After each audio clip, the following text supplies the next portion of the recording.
Звание Героев России на сегодняшний день удостоены больше 1000 человек. За каждой наградой история самопожертвования, как в военное, так и в мирное время. Имя Алихана Калиматова в этот перечень вписано 14 лет назад. Он прожил недолгую жизнь, но оставил яркий след в истории своего народа. Родился Алихан Калиматов в большой семье. Он был 7-м ребенком, и потому со стороны родственников, братьев и сестер к нему, как к самому младшему, относились с трепетом и любовью. Одинарный такой. Мы как-то складываем одинаковые братья, вот идем, 3 брата, да, в общем. А он у нас другой всем был. Младший был, мы, мать больше жалел, отец больше жалел, он сам младший был, мы 7 старшие были. То, что прощали родители ему, нам никогда не прощали и не просили в жизни.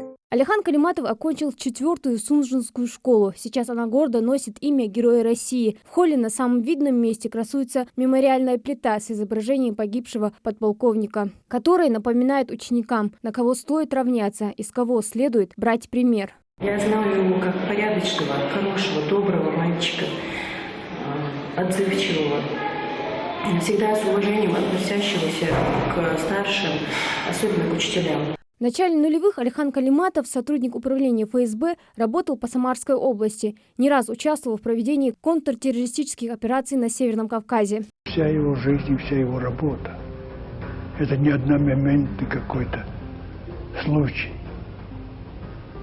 Но все обстоятельства, связанные с этим, они пока еще не подлежат разглашению, и материалы стоят под грифом «секрет». Потому что это была одна из серьезнейших антитеррористических контрразведывательных операций на Северном Кавказе. 17 сентября 2007 года Ингушетию облетела горькая весть. От бандитской пули погиб сотрудник Центрального аппарата ФСБ России. 14 лет о нем помнят и гордятся всем народом.